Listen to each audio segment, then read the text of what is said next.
দিনে দিনে উন্নত হয়েছে নানা রকম প্রযুক্তি, যা বদলে দিয়েছে পুরো পৃথিবীর চিত্র। একসময় খাবার কিনতে ভিড় করা লাগতো রাস্তার পাশের দোকানে, এখন চাইলেই অনলাইনে অর্ডার করা যায়। ডেলিভারি বয় এসে পৌঁছে দেয় খাবার। ফুড পান্ডা সহ এমন বেশ কিছু ফুড প্রতিষ্ঠান জনপ্রিয় হয়ে উঠেছে বাংলাদেশের। সারা বিশ্বেই আছে এমন নানা প্রতিষ্ঠান, আছে প্রতিযোগিতাও। প্রতিযোগিতার বাজারে গ্রাহককে আকৃষ্ট করতে নিত্য নতুন অফার নিয়ে হাজির হন সবাই। ফুড ডেলিভারির ক্ষেত্রেও এর ব্যতিক্রম দেখা যাচ্ছে না। প্রযুক্তিকে কাজে লাগিয়ে কিভাবে আরো উন্নত করা যায়, এই সেবা কিভাবে গ্রাহককে আরো বেশি আকৃষ্ট করা যায়, সেই চিন্তাতেই তারা মশগুল। তাই হয়তো অভিনব এক পদ্ধতির দেখা মিলেছে সৌদি আরবে। এক বিল্ডিং থেকে আরেক বিল্ডিং এ উড়ে উড়েই পৌঁছে দেওয়া হচ্ছে খাবার। সৌদি আরবের এক ডেলিভারি ম্যানের খাবার পৌঁছে দেওয়ার যে ভিডিও মাইক্রো ব্লগিং সাইট টুইটারে ভাইরাল হয়, দেখা যায় এক ব্যক্তি উড়ে গিয়ে বহুতল ভবনে খাবার সরবরাহ করছেন। 2022 সালে দেখা মেলে এমন দৃশ্যের। সেই সময় ভাইরাল হওয়া এই ভিডিওটিতে দেখা যায় একজন ডেলিভারি বয় জেট প্যাক পরে হাতে ফুড প্যাকেজ নিয়ে উড়ে যাচ্ছেন। উড়ে গিয়ে একটি বহুতল থেকে সামনের উঁচু ভবনের বারান্দায় গিয়ে ল্যান্ড করলেন। তারপরে ভিডিওটি খুব স্পষ্ট নয়, তবে বোঝা যায়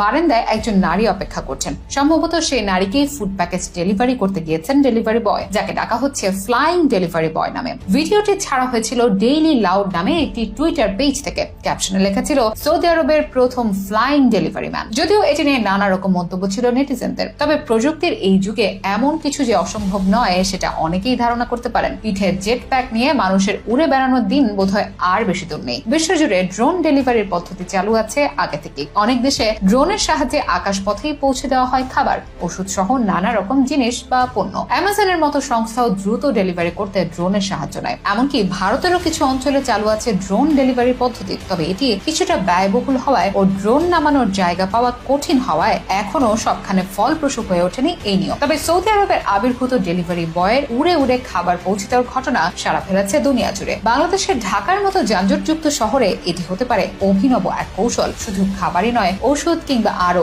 অনেক জরুরি সেবার ক্ষেত্রেও চালু করা যেতে পারে এই পদ্ধতি। এতে রাস্তাঘাটের জ্যাম ব্যাঘাত ঘটাবে না। আপাতত একটু অবাক শোনালেও হয়তো সেদিন আর বেশি দূরে নেই।